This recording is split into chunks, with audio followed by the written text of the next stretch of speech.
Phil Phails at writing a theme song. He doesn't know the words to sing. If success is the flash in the pan, my friend, then failure's most everything. Phil Phails for you. Phil Phails for you. Phil Phails for you. Phil Phails for you. Welcome to Phil Phails. Today I'm really excited to be with Oscar, Phil Phails at Ecstatic Dance. Oscar is a Mayan Daoist time traveler. I was born in El Paso, Texas. I was born on my mom's birthday. So that was kind of like, I was the littlest boy, but then because I was born on her birthday, I was the most, not spoiled, but that was her favorite, kind of. You were the baby of the family? Yeah, well, then my sister was born, and so she was supposed to be the baby, but I think that's what she resented, that I was always kind of like, but because my mom and I had that connection, but I always felt different. I always felt like I wasn't from this planet. As a matter of fact, have you ever seen the movie Muppets in Space, or Muppets from Space? I'm sorry. Yeah. Well, when I finally really started my journey, when I saw that, that's what I felt. I felt like Grover with the big like my family's actually from space, because I never felt like I was part of the family. My mom worked 3 jobs, so she worked hard to raise 5 kids by herself. So 5 kids in the household. 5 kids. You were the second to youngest. Yeah. And your mom was working 3 jobs? 3. Well, her 3rd job was making wedding dresses at home. She made these beautiful wedding dresses. Wow. So when she get off work, she worked 2 jobs, she'd come home and she'd make dresses for people that needed wedding dresses. Yeah. Not only the wedding dress, but the maids and the mother-in-law, everybody. Oh, wow. So she instilled in me the sense of hard work. That was like, she was my model for that. And she was an artist. She was her art was just amazing. So I was had this like solo kind of feeling, very, very not connected, because we didn't eat together. You felt like an outsider in your own family? Like you felt separate from your siblings? Yeah, because we weren't really even connected. We never ate dinner. We never ate any meals together. Never. No. We were all, you were hungry, come home. She would have a pot of beans and rice in the fridge, and then whatever you wanted to cook. And I had to learn how to cook quick, because my brothers and they started working at a restaurant at 13, 14. That was the whole thing. And then I started working in high school. Where was your dad throughout this? He left us back. I think I was 1 or 2 when he left. And I have to tell, your dad was never in the household. No, it was you, your 4 brothers, and your 1 sister. Yeah. Oh my goodness! And your mom was working 3 jobs. 3 jobs. And you guys were getting jobs at restaurants when you were 13, and getting out of the house, in school, and feeding yourself, helping out with the bills. Have to work to help her with the bill.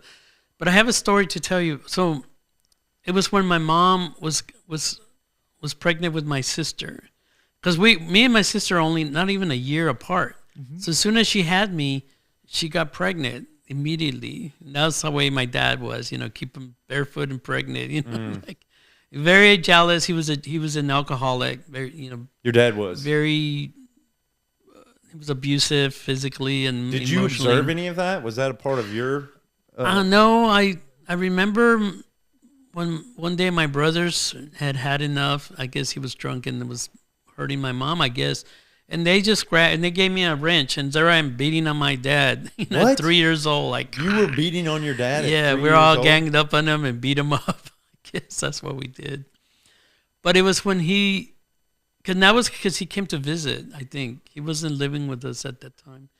But my mom finally told me a story. She had my sister way early, and the doctor came out and told my dad, well, we can save the baby, but we can't save your wife, the mom. We can't save her. Mm-hmm.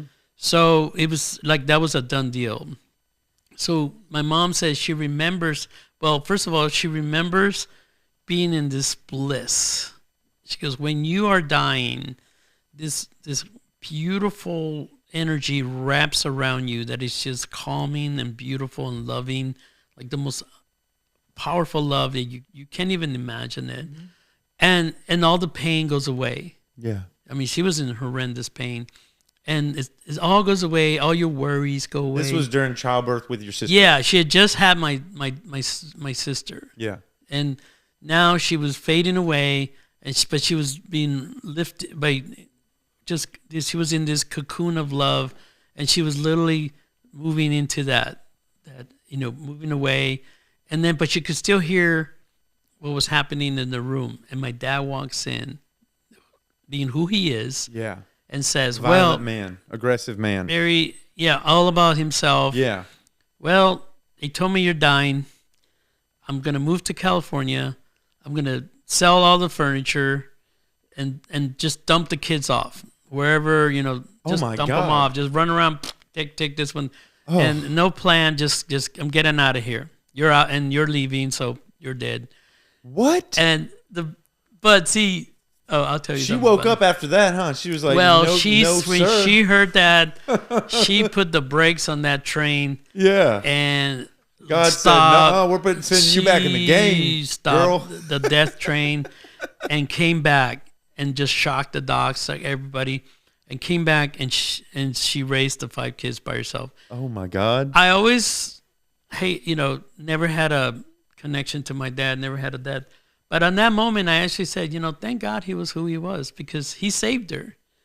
By those actions, I never thought of it like that. Me neither. And once I did. You needed him to be, he played a role. He played his role, and it was actually a very positive role.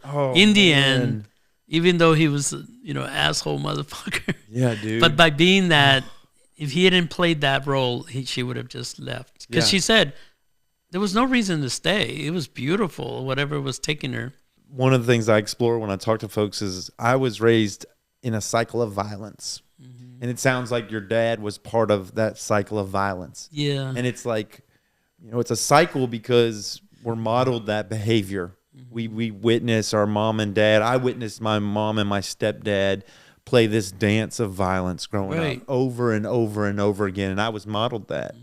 And part of my journey and my commitment is to stop that dance, to no longer dance that cycle of violence.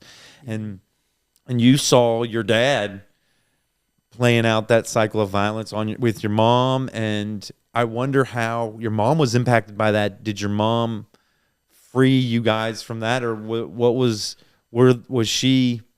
Sometimes our moms still play out that cycle of violence because it's an echo from the past, or it's just a strong dance. And I don't want to fault anybody. It's not about fault or putting anybody down. Love them all. And at the same time, I want to bring awareness and just talk about it openly if we can. Yeah. Well, she never talked bad about my dad. That was the other thing. She never, badgered him or, said negative things to us.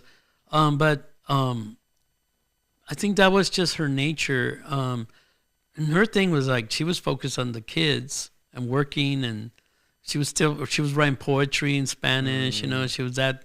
Yeah. But I think, so what she instilled in me was, when you fall down, when you have setbacks, get up, dust yourself, keep going forward, work, and want something, work for it. Don't be expecting somebody to give it to you. Just by the modeling of what she did. So that story she never told anybody. And she finally told me when I was just, coming back, and I came back from the military and stayed with her. And, here I am, my 35, something like that. Was she gentle with you? How did she discipline you was there a disciplinary? It sounds like no. I mean, I think we drove her. Me and my sister would have these fights, and my brothers, they were twins, my 2 brothers, and so when one would have alcohol problems, and the other one was a good one, and then they would trade. The yin She yang. she never had a break from having to deal with somebody with alcohol. You know, my dad was an alcoholic, so my brothers would deal with it, but they would come in and out of it. But since one would do it, and when the other, it was always somebody she had to be there for, and and then the other one would get mad. Oh, why are you helping him? Well, he's the sick one, Yeah. And then, but she just maintained it. She never really was an angry, violent person. Did she spank y'all? Only when we pushed her to the limit. Yeah. I remember wasn't only one time. frequently. Yeah, I only remember one time. I think she had me and my sister, but we were about to get our butts spanked. But it got her to that level, but never normal. Like, she never just spanked you. I'm curious about alcohol, and I imagine you're of Mexican descent. A good friend of mine, he works on an Apache reservation as a doctor, as a physician, and I've heard him speak of kind of the impact of alcohol on that community, of those people, and I wonder if there's anything you could speak of alcohol in the Mexican community in El Paso. Was it something that was challenging? I mean, it's prevalent because all the gatherings, the quinceañeras. Every weekend we would sneak into quinceañeras, and there's always barrels and barrels of beer, and cheap beer too. And I don't know for some reason I never smoked, drank, or did pot. But all my buddies in high school, and we were wrestlers, so we were healthy. But man, they loved smoke pot and they loved to drink beer, and I just never got into it. But I hung out with them. I don't know. I'm kind of puzzled at myself. I don't know. It just never appealed to me. I didn't like smoke, so even smoking pot was just like, ugh. And then the beer tasted like, it was horrible. So I never knew what the appeal was, but I just never grasped it. Yeah. But they did. So I was always feeling weird. Like, why didn't I just be part of the group? Still, once again, this idea of a little bit being an outsider, walking your own path. Yeah. Because imagine with folks drinking alcohol, smoking marijuana, and doing other types of things. In the community too, you. All these activities, and they're all doing. So that was probably why I joined the military. Was two reasons. One, I wanted to get college money because we didn't have that. But two, I wanted to get out. I wanted to see the world because I knew there was something out there. There was a program in El Paso where they would take kids, impoverished kids, and go like to Rio Doso, see the trees and the forest, and then go to White Sands, Mexico, New Mexico. And so here I was seeing something outside of my little bubble, because I was in this bubble of this barrio mentality, and even they were very strict about what came in. They were very attached to not letting any outside influences come in. Who's they? When you say the barrio people, like the gangs, the guys, especially the guys. They were like, you hear about that, the groups, the gangs thing mentality. Mm-hmm. But I noticed that it was a very limited mindset. Did you get involved in any of the gangs or any of that type of? No, my brothers did. They did. And then, but I just couldn't. Nothing appealed to me. I think there was already a thirst for something bigger. I grew up with that. I'll tell you, when I do the Mayan thing, my third eye opened at 3 years old. Tell me more about that. So the Mayan. I learned this in Hawaii, by the way, when I was stationed in Oahu, Hawaii. This woman came from the Big Island to teach us how to take your Gregorian birthday and convert it to the Mayan calendar. So it was all about the Mayan calendar, but we had to learn what is your Mayan galactic signature. So the Mayans had this system where first of all, it's natural time. Mm-hmm. I want to bring that into the light. There's two vibrations. There's the artificial time, which is what we've been operating since Pope Gregory XIII introduced the calendar, the Gregorian calendar. That's why it's called the Gregorian calendar, which is 12 months. But there isn't 12 months in the year. There's, it's just, it was all drawn in the paper. And it actually came from the Babylonians. It wasn't something the Catholics designed. They borrowed it from the Babylonians. Okay. But he used it to put everybody on the same time frame to pay their taxes.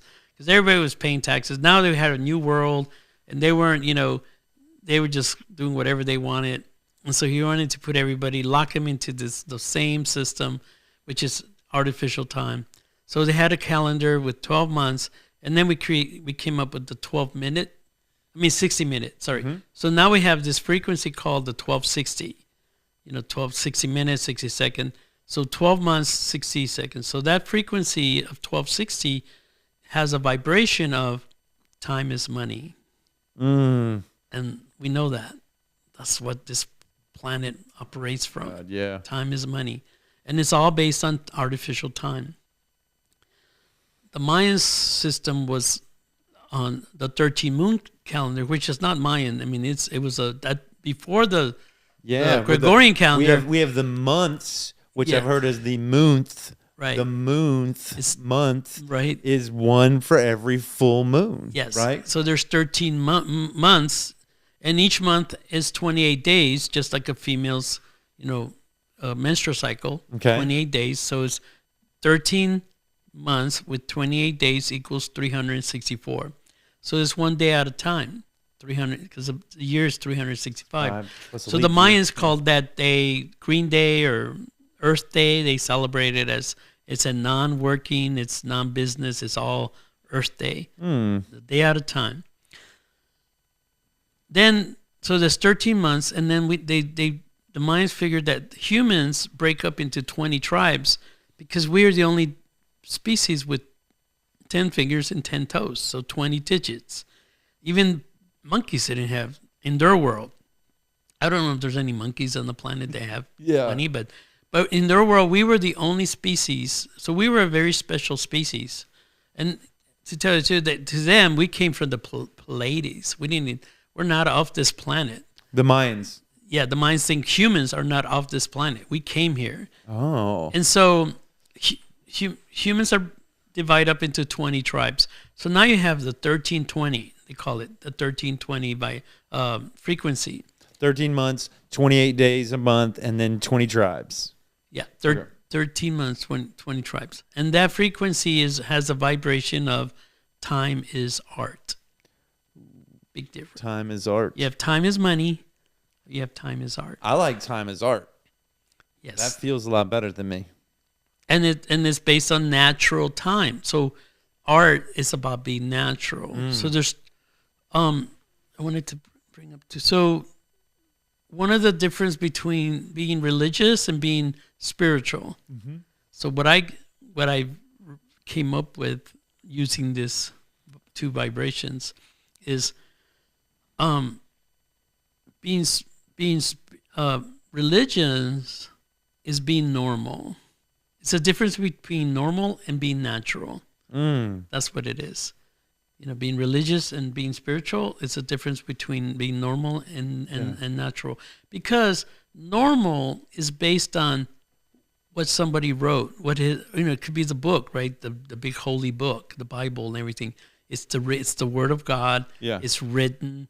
But that was like way, way back. And then we've been using that same mantra, dogma forever. Yeah. And then it could be somebody else's normal of what they was written in their culture. Yeah. And then we also use traditions. Well, rituals. Ritual. Our ancestors have been doing it this way forever. And so this is what's normal. And if you don't fit in the normal, you're out. You're against it. And that's why, they burnt witches and burnt other people that were not going with the church because you weren't being normal. But natural doesn't care what is written or what has been done, 1,000 years ago, 2,000 years ago. Natural works with present tense. Mm-hmm. What works for you this minute? Maybe when you were a teenager, something was great, it worked for you, And then as you move through time, as you evolve, it's, now it doesn't really appeal to you because that's a natural thing. Maybe a man likes another man. That's a natural thing for him. We can try to force normal on him. Yeah. By using shame, doubt.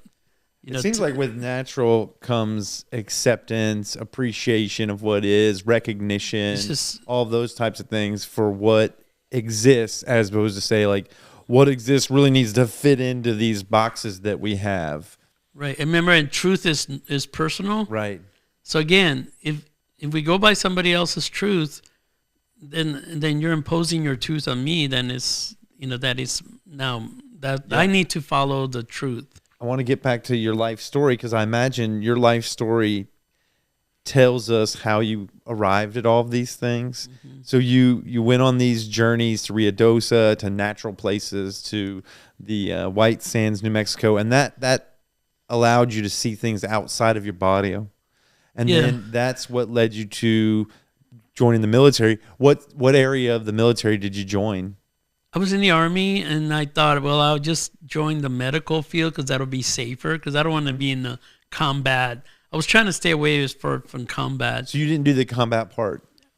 No, but, regardless, you're in the military. You're in the military. I had to learn how to shoot. I was a sharpshooter. I love shooting something 300 feet. Oh, my goodness. And so where did you go? Like, you went to war?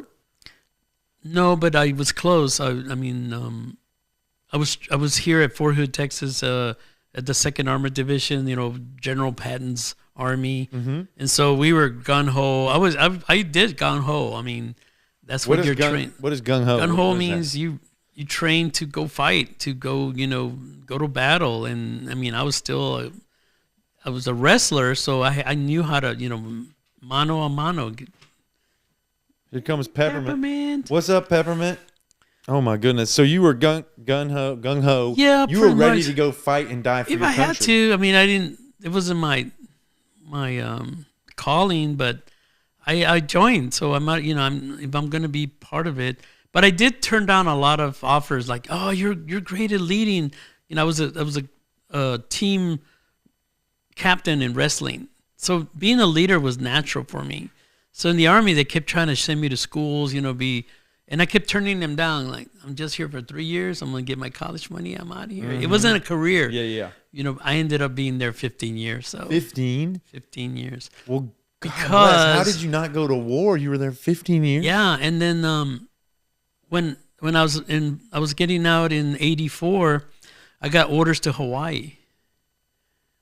And so I said, yes, I'll go to Hawaii. Yes. And I asked my girlfriend back then, and she said, you want to go to Hawaii? Hell yeah. So we got married, went to Hawaii, and I worked in clinics. So I wasn't really in the battle units anymore. In Fort Hood, I was in the battle unit. Yeah. But over there, I was in hospitals, clinics, and I got to experience spirituality. Yeah. Oh, my wife. In Hawaii. Well, first of all, my wife was a witch. Your wife is a witch? Yeah. Oh, hold on, my before we go back to spirituality, I'm wondering, did you ever shoot at anybody? No. So you never were in combat where you were actually like being mean to somebody? Yeah, no. Yeah. No. That's pretty lucky. Yeah. You got to serve our country and provide safety, but you didn't have the tarnish or the impact of being a part of. I imagine it really impacts your psyche, being mean to folks. And I met a lot of guys that were in combat, and they're never the same. Yeah, I can't imagine being changed in that way. I'm lucky that because I volunteered to go to Desert Storm back in '92. No, 90. I don't know when Desert Storm happened, but when Kuwait was attacked by Iraq, and we went to Desert Storm, and I volunteered. And they say, well, you guys are in Hawaii. If the war extends and gets bigger, we'll bring everybody in. The war was over in 100 hours. It was done. Like, it started, and 100 hours later, it was over. So I liked that. I didn't have to go, but I was getting divorced. So I was like, I got to get out of here. I got to do something. I got to get away from the missus. Yeah. I'm really was grateful goofy. for the folks that do volunteer and serve our country in that way. Yeah, And at the I same mean, time, I hope that folks don't bear the impact of that. I wish nobody had to do that. Yeah. And I'm also very grateful. It's a complex. It's like those binaries we talked about. yeah. I'm grateful that for the safety and for those people. And at the same time, I don't want anybody to be harmed or to have violence upon them. And how do you hold those two together? I have something about that, but my then wife was a Wiccan, a witch, Wiccan. and she said to me, "Well, there's dark witch, and there's a white witch," and she was a white witch, and I said, "Well, what does that mean?" And this is a important lesson for me that I learned from her. So, witchcraft, there's white witchcraft is about not okay. Well, first of all, she said, for example, like a love spell. We all hear about those, right? That's dark magic. Because if somebody comes to her and says, "Give me a love potion," and then they're going to use it to make this other person fall in love with them without their will. Remember free will that I was talking about? Again, now it could work, but this person's only in love with you because of that potion, because you changed their free will. Yeah. And so a white witch won't do that. A witch or witchcraft, they believe in encouraging free will. They love taking care of nature. So they're all about the natural again. And so I was learning more about the natural and the connection to things that flow. And then I started learning Taoism in Hawaii. And that really impacted me about free will. That never take somebody's free will away, because that's dark magic. That's dark magic. Yes. And so that stuck with me. And then I was studying Native American stuff. She was studying more about, she wanted to become a high priestess. This all started when you were in Hawaii. Yes. Your like spiritual journey kind of kicked off in It Hawaii. did. Especially with her Yeah. doing what she was hardcore spiritual. Really? And becoming a high priestess. But I wasn't into all that. But I wanted to do Native American spirituality, learning more about that. Because that makes sense to me. The Western movies would always teach about how Native American men are very, it's all macho, but it's like, no, the women elders held a very powerful place in their culture. And anyway, so there was all these things that I was learning. But then I was kind of doing a lot of work and coming home and watching TV. And so she kind of like that Western banged, life. You got stuck in that Western doldrums. Yeah, and then go to work, come home, watch TV. Shamed me on that. You're being lazy, and she did. Yeah, she was working hard, and she was like, "You're not doing as much work." Was it spiritual work? What kind of work was she talking about? Yeah, spiritual work. Yeah. Learning about Native Americans, doing your inner work, and doing your inner work. She held you to task. Yeah. Oh my goodness. And she read a lot, and then eventually I got into reading. I wish I had gotten into reading. If I was one thing I would tell a young person is get to reading, read books.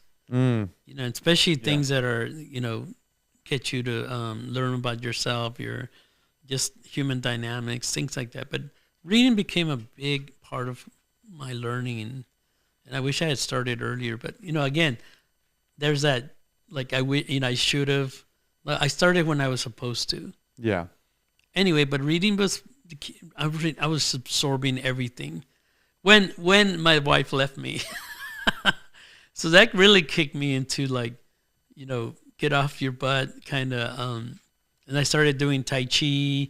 I read the Tao of Pu, which taught me about Taoism. I recommend that book to everybody. Hold on 1 second. This puppy dog is wanting something. I'm just gonna.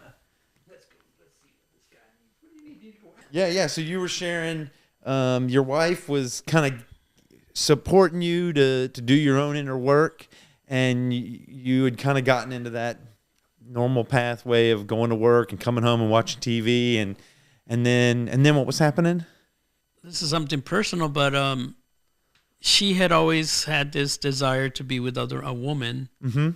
And then she finally said, after 7 years together, and she was my best friend. We had a great time. Yeah. That she just she was ready to move towards that, and of course I couldn't give her that. Yeah. You're a man. I try to respond and support her and give her, help her move out with her new partner, and That had been hard.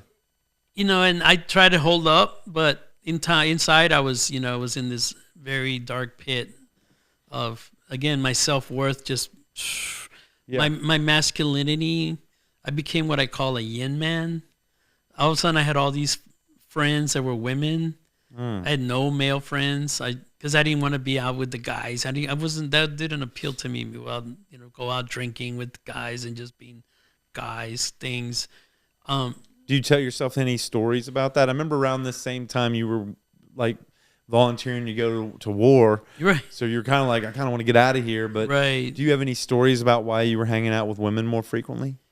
It was more about spirituality, finding who I was, and but I did have this. I didn't know this when I was doing it, but I learned later that I had symbolically castrated myself, so that I was a man, and I had desires to be with women, but I was just being a friend.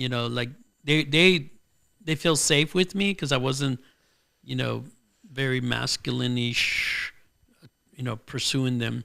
Yeah. But it was also a lie because I was, and I'm a lie, but yet I was serving. I was giving them I was helping them learn about their relationships with men. I wanted to write a book called Running with the Bulls. And so I was learning a lot being with them, but I was in this real weird place. Yeah. Yeah. You had kind of castrated yourself spiritually. You'd brought on all these female kind of companions. You weren't pursuing them romantically. Kinda.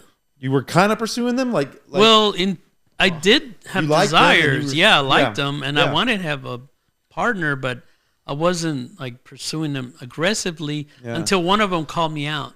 What did she say? She called me remember we used to have pagers back then. We didn't have no cell phones.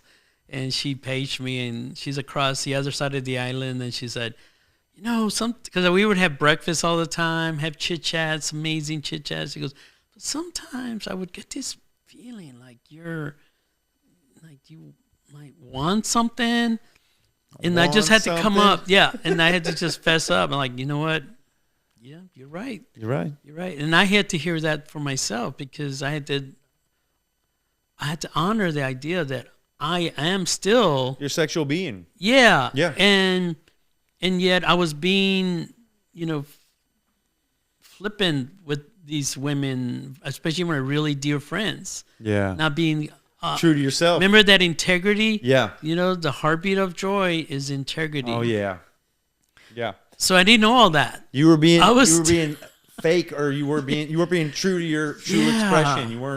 You weren't being the totality, transparency, honesty, authenticity. There was a part of yourself you were either hiding or holding back or keeping in a cage. But then folks couldn't tell that. But then I didn't know anything. I had no idea how to even explain it to myself. So how'd you break free of that? I found this book called King, Warrior, Magician, Lover. Oh yeah, the archetypes, right? It's about the archetypes. Yeah, and so I'm gonna read this book. Yeah, but the very beginning, the preface, was written by a woman, and she says, back in the '60s, the feminists would have would have wanted to do nothing but castrate every guy on this planet, and that would have fixed the whole planet, everything, right? And she said, but that's a mistake. It's not that we need less masculinity.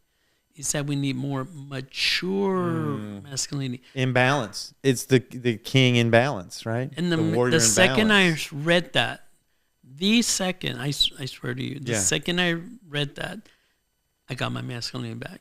She answered the question for me. like, where's my imbalance? Why am I, how do I make sense of this? Is that I was trying to be less masculine. I thought that would fix me. Because maybe that's why my wife couldn't be with me. I was too aggressive, too masculine. Your wife had a desire to be with another woman, so perhaps she was suppressing her, the lesbian. She had a lesbian orientation, right? And so you thought, well, maybe the problem is I'm too masculine. I need to be because I want to keep my wife. I love my wife. I just want to be other so maybe women. I can be a woman to keep my wife my best friend. Yeah, and if I want to attract another woman, I need to be more on the like Young said, we have both male and female. Yeah, masculine. So I was leaning. I was like, I need to bring more of my feminine side, and be more, not scary. The male side is too scary, but in truth, I was so like off balance that. So it was that archetype book. Say the name of the book again. King, Warrior, Magician, Lover. Yeah, I've heard of this book, and folks have told me to read it. I've never read it. Yes. Tell me So, what was your main takeaway from this book? It seemed to have had a large impact on you. Well, that was the main takeaway because the book covers the dark side of each one of each archetype, and then the light side of each archetype. Yeah. But my main takeaway is that, it's okay for me to be a warrior. Yeah. That I need to connect to my warriorness. Yeah. And then the sovereignty of the king, that I need to own being a king, but be the sovereign. And that I am a magician, and that I am a lover. And I need to show up to a woman, if that's a woman, and just be this lover, not try to, tiptoe. Am I being too aggressive? But just show up balanced for her. Yeah. And then allow her to dance, find her dance. Yeah. But not try to fix it myself. Saying, yeah. Oh, I have the story to tell you about that. Oh my goodness. The fixer. This is so powerful. The place where I just remembered the place where this has interacted in my life. Are you familiar with the Mankind Project? Well, that they used the King, Warrior, Magician, Lover. Yes, because I know one of the main leaders of that. I've gone through the initiation thing, the New Warrior Adventure Training, and I've also done their pit training, and I've learned a lot. And I still attend men's group, not any official Mankind Project men's group, but men's groups with Mankind Project members, and we still go through those practices, those rituals, and I find them to be very powerful and important. And when I align myself and like that divination tool, we're talking about the dance as a divination tool, like tarot. When I think about myself in my life right now as a warrior, or as a lover, or as a king, sovereign, and think about, am I balanced in these places? Am I mature? Am I acting immature, which is kind of like the dark side, or am I acting with maturity, which is that Tao, that middle way? Oh, it's so powerful. Okay, talk to me about the fixer. So, I'm in Hawaii, and I'm about to get out of the military. It's 1992. Yeah. And a friend of mine, she was my metaphysical counselor to help me through my divorce. Hold on. Metaphysical counselor? Yeah. What is this? Did insurance pay for this? Well, I was struggling with my separation, my oncoming divorce, and the military said, you need to go to see a counselor or a psychiatrist. Was this a normal counselor? Well, I resisted. I'm this guy, like, how guys are with therapists and psychology. No, tell me how guys are. Most guys don't. I see a number of therapists, so I'm not that way. So how are guys with therapists? The macho, the dude type of mentality, guys. Which is like, they see it as a weakness. I don't need nobody meddling around in my brain. I'm fine. I'm not broken. I'm not I'm not failing, or something's wrong, but you don't want to accept failure. Yeah. And therapy means I'm sick. I'm sick in the brain. That's how we see it. Okay. Anyways, but we would go. Me and my wife would always go to this New Age store. We love New Age stores and the bookstore. Oh, and there was a card there on the bulletin of a metaphysical counselor, and I go, okay, that I'll do. Let's do it. Yeah, I need counseling. Yeah, but I'll do metaphysical counseling. And the funny thing is, when we finally got into the work, and she finally says, "So let's work on." My ex-wife's name's Phoenix, and she said, so let's work on Phoenix, your thing with Phoenix. He goes, I don't really want to talk about that. She goes, well, what is going on? She goes, this is when the thing happened with I don't fit in. Yeah. I said, I want to go home. She goes, oh, home to El Paso? I'm like, hell no, not El Paso. No. I said, I want to go home.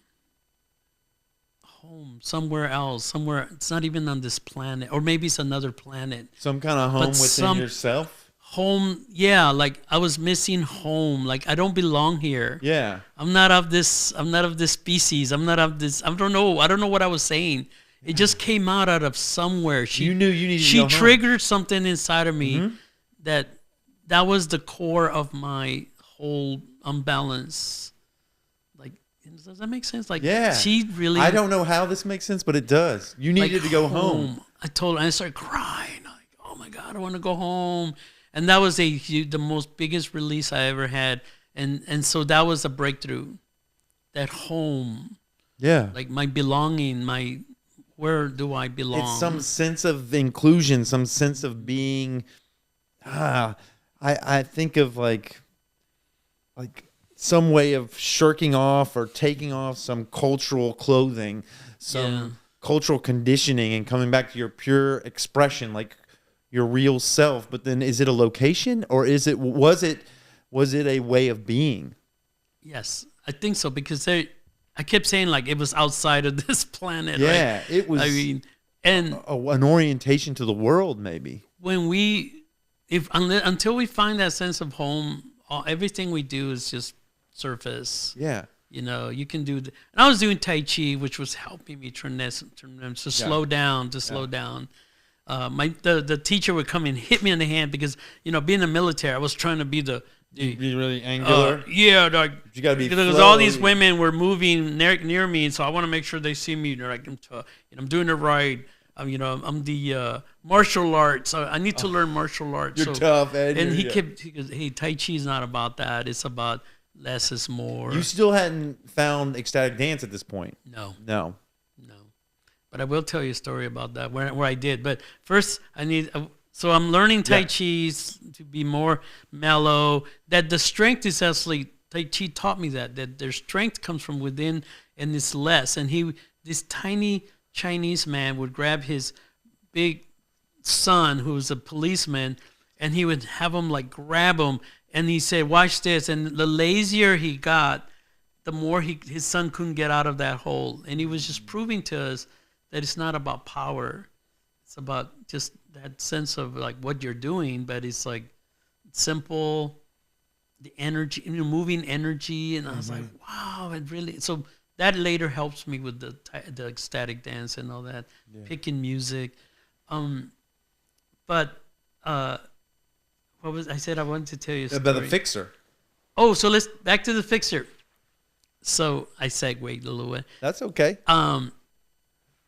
So we're in the kitchen. I have a meeting because I'm getting out of the military. Yeah. And you got to get to these meetings. Do paperwork. There's a lot of paperwork in the military when you're doing stuff. So I told her, I said, I gotta leave at 10 o'clock.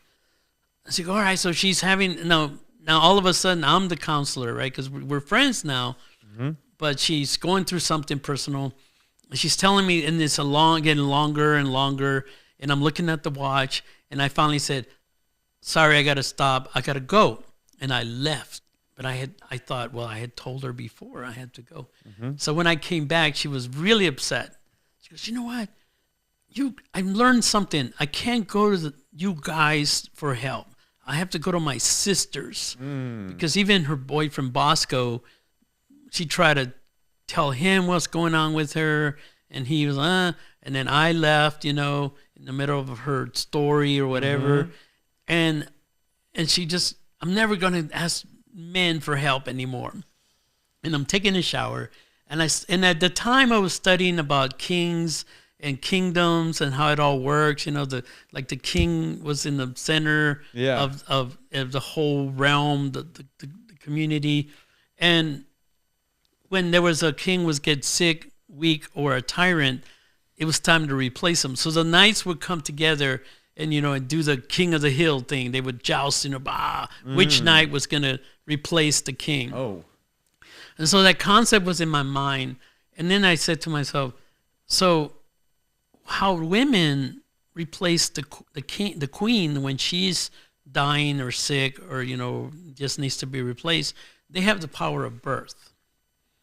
So we use our energy to pull the swords out and just, attack it. Just an outward expression of violence and just authority and power, then knocking everybody down. Yeah. Who's the strongest? Intimidating and suppressing all the other dudes. Yeah. And then being on top of everybody, right? Is forcefully just King of the pack. Taking charge by force. What do women do? Women birth. So I said to myself, creation. So this is where we fail as men. When a woman comes to us, that she's trying to birth. What we don't see is that she's trying to birth her new queen. All we see is she came to us and said, "I need something fixed." So we pull our sword out. And then what happens is she comes to us. And she's, vulnerable and this and that and honey, blah, blah, blah. And so we love to be the hero, right? So we're like, What is it? What is it? What do you need? And we see the answer in her belly. So we go with our nature to take the sword out. I say, don't worry, honey, I got this. And then we cut her belly open, take the baby out, and then we hand it to her. And now we're waiting for the praise, we're waiting. But she needed to birth the baby on her own. She needed to have that baby on her own. So what does she do? She's mad. I can't believe you cut my belly. Oh my God! And now we're like shot. Like what? You asked me for help. We're no shame and doubt. Like what the fuck? All those demons. She's just berating us because we stole her ability to birth her queen. Yeah. We just ripped it out of her. Yeah. Because that's our nature, right? So that's the fixer. We think she's asking us to fix it. And that's not what a woman's asking. Our partner's asking us. Yeah. She's asking us to be a midwife. And this is one thing I would share with a lot of men is when our partner comes to us, and we need to respond as a midwife. And we think, oh my God, most men would say, the macho man would say, oh, being a midwife, that's just way out of my realm. Not cool enough for me. I'm not a woman. But it's like, well, there's a lot of male midwives. But here's the idea. Being a midwife is so powerful because you have two lives. They have two lives in their hands. Oh, yeah. They have the baby and the mom. You remember, my mom was going to die. And with a doctor, so much less a midwife. So to take on the role as a midwife for a man is one of the most powerful roles we can take on. Wow. And when it comes to being there for our partner, what is being asked of us is to create the container for her to have this baby, right? We got to create the container. Yeah. And then hold the container. It doesn't mean like, okay, go ahead. What is it? Let him blah, blah, blah. Just tolerate her going on and on. It's gonna take because that was you have to be engaged, just like with the but dance. my friend was going on and on, but I had an appointment. Yeah, but I could have said, you know what? I don't think this is a good time for us to do this. I want to be there for you. Right. But let's create the container. Right. And just know that this container, there's no time limit, no time frame. Oh yeah, you need just to have a commit. Open. Yeah, but commit to the container because when she's committed, once she starts pouring out, once she's and then you once can't say like, oh, I've got to go in the middle of her expression. She's got the baby, half the baby's head's out, and you're saying, well, I'm later, and she's got to birth this thing on her own. So to be a midwife means you can't have an expectation and you can't have any limitations. Right. So just hold a container, be supportive. Mm-hmm. And be appreciative. Yeah. That she chose you to be there, to be her midwife, more or less, right? Yeah, we're back to those angels. You talked about the angels. You talked about the demons of doubt, shame, fear, expectation, and attachment. And then you talk about the opposite of that was support, appreciation, love. Yeah. It's like you need to bring those into that birthing scenario. Yeah. And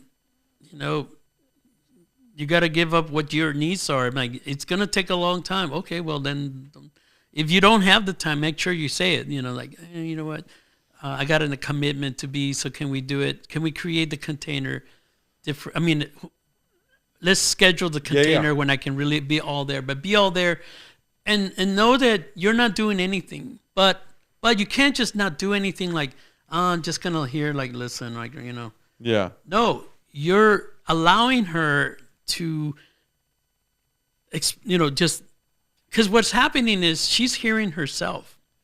She's hearing herself. Herself telling the story that what she's struggling with, and then at some point she's gonna go, oh, I got it. Then that's when the baby's born, right? Oh my goodness. And she's like, I figured it out. Now you're the hero. Yeah. And you didn't do anything. All you did was facilitate. You held space. You were there with her while she figured it. Yes, that's the inner journey.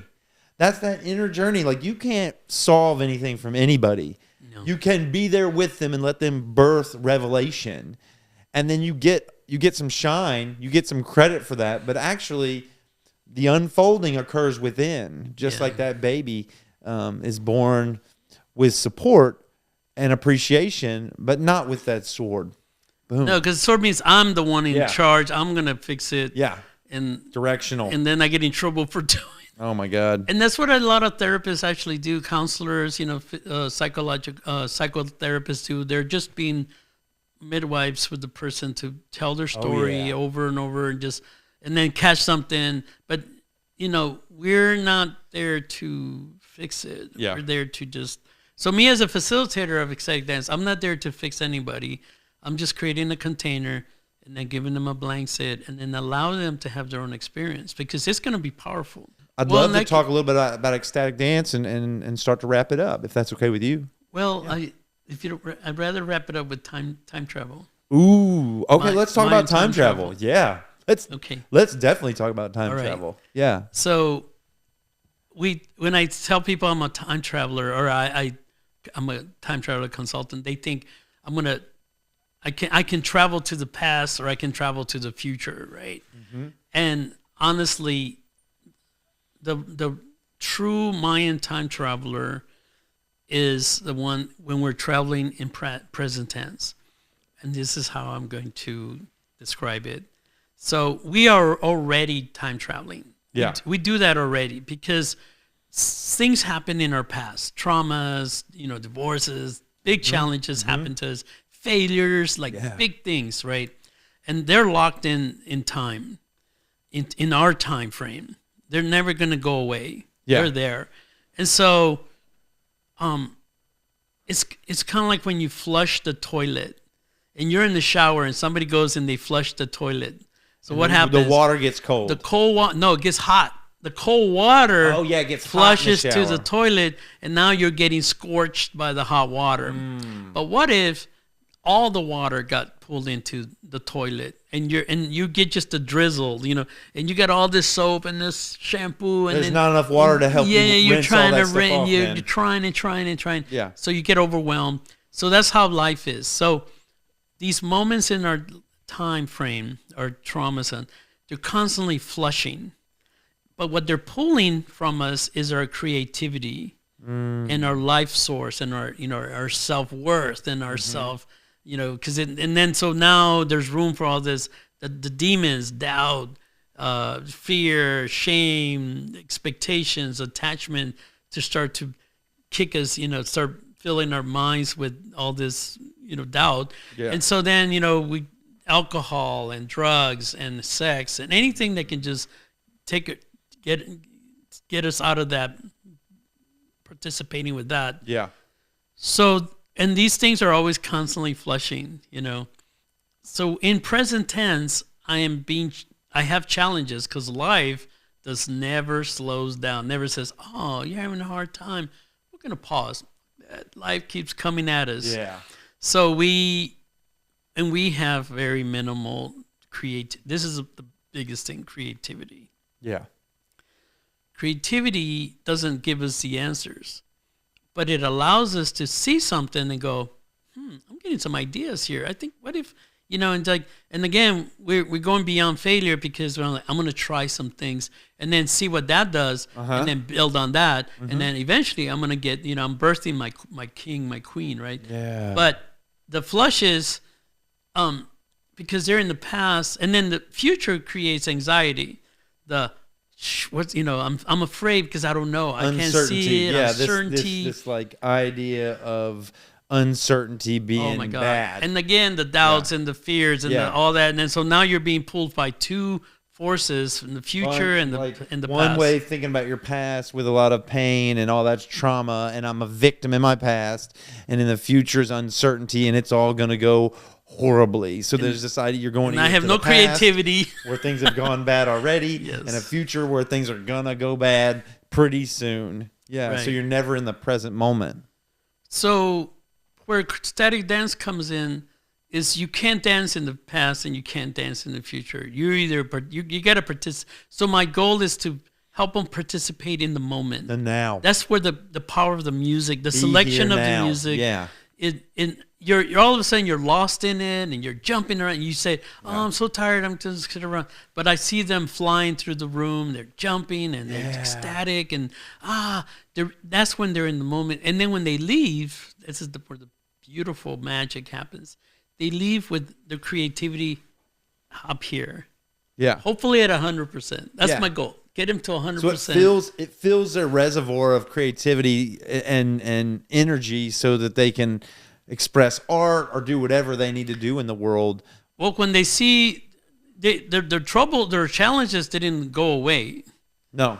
But now when I go back to that world, I leave the world of the ecstatic dance and I go back to my challenges. Now I'm like, I got rose-colored glasses, and I'm like, you have creativity and problem solving. Yes. Now instead of seeing, this is my challenges, it's like, okay, how can I meet these challenges in creative, optimistic ways? You see the potential. Yes.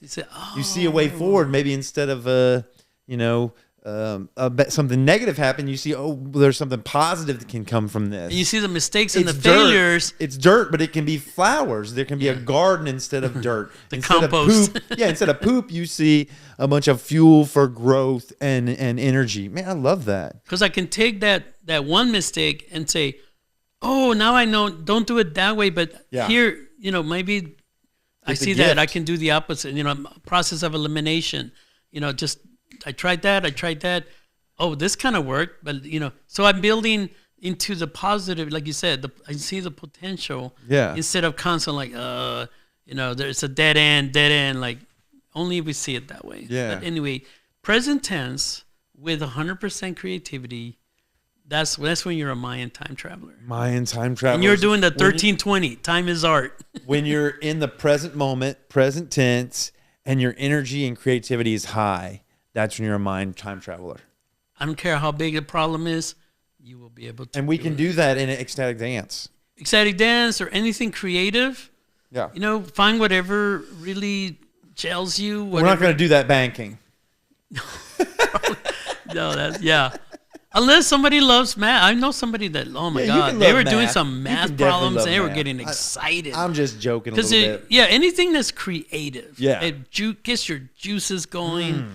And just follow that, and you'll beat the demons. Yeah.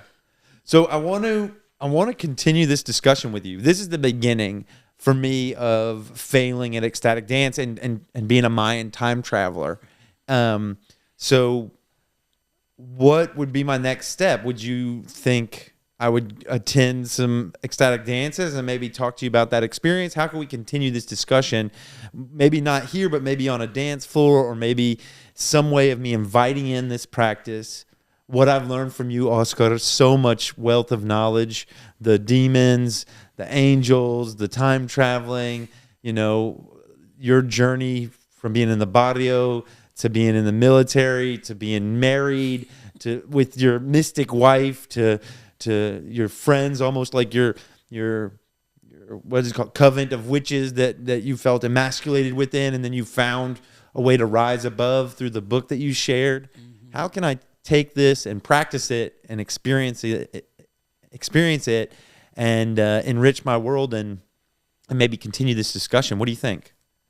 How could I do it? How? I have I started putting a lot of my dances into Mixcloud and providing them for free, And we're talking about 300 maybe, because March 2020 when we shut down the live dances and went to Zoom, and I had to post all my dances on Mixcloud. So now they're there. And Well, are you doing dances now? Are you doing? I'm doing once a month until I find my own dance space. Okay. Then I can do it Sunday, every Sunday, my own. So I could go to one of your dances and practice this. Right. So, but next one probably won't be to the 1st of February. Okay. First dance for Sunday. But if you would like to experience the music dance, I can send you my Mixcloud. Yeah. And then, I don't know, you might find yourself I'll dance right here. jamming here. Yeah, to I'll do experience it. the wave. Yeah. I sometimes just listen to it while I'm getting dressed, I'm showering, getting dressed, and it just gets me going. So the first step is exposing myself to the music and moving my body. You're moving your And body. getting that invisible hand walking around Even the if room. you're just cooking or being at the house, and if you feel like moving, dancing, great. But you just get the sense of the journey. Because for me, I see, I created this thing called, it goes like this. A little loop-de-loop. It's a little loopy-loop. It's a roller coaster. Yeah. I tell everybody, I say, I don't build dances. I create a roller coaster, because what happens in a roller coaster, you're going to experience something. Oh, yeah. And once you're in it, you're in it. And it's going to have all this diversity and changes and things. And by the end, guess where you're going to come? Home. Back to the beginning. Yeah. What I love about the concept of a roller coaster creating a dance is that you leave, you climb the mountain, and then you come home. I love that. I want to share something with you. Yeah. To end this. So one of my themes was, I was thinking about Mount Everest. That a lot of the people that climbed there, and there was a lot of people that died. Yeah. But a lot of them that died were coming down. And so I said, the goal in life is not to climb the mountain. And the mountain means any, achievement, right? Yeah. That's an achievement. To climb Mount Everest and get up there, and you got less than 5 minutes. I don't know if you know this. Yeah, on the summit. You don't have long on the summit. Yeah, 3 minutes. It's not long. And again, you're going to run out of oxygen if you don't. That's stay longer. So the goal is not to climb the mountain. The goal is to come home. Come home. And share the story. So yeah. And then you do another mountain. Then you get to do another achievement, another thing. But achievements are just mountains. Unless you can share them. Right. So the goal is have the achievement, but you have to have enough in the tank to come home, to rest and restore, rejuvenate, so you can do it again.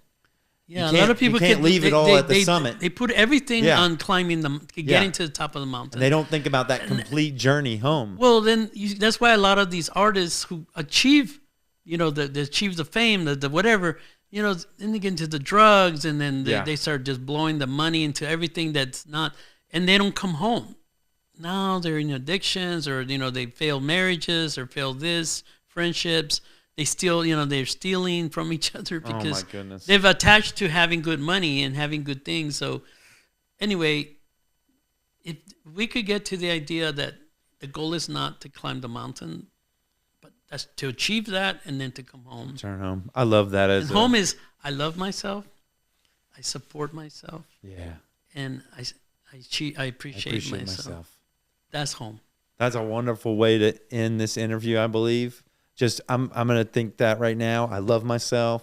I support myself. I appreciate myself. And from that lens, I will express outwardly into the world. I will share my love, support, and appreciation with my brothers and sisters, the animals, and everybody. What a wonderful time spent with you today, Oscar. Thank you. Man, just think, like a couple days ago, I didn't even know who you were, and now I feel so enriched by our discussion, and I look forward to continuing it with you. I'll get that dance link, and I'll move throughout the space, and hopefully we'll continue this conversation in some way, shape, or form. In February, I'll show up at one of your dances. And send me your birthday, and I want to do you a Mayan reading. Oh my goodness, I will. I'll send you my birthday. Good. You'll leave with it. Good. Oh, thank you so much, brother. Can I have a hug? Yes.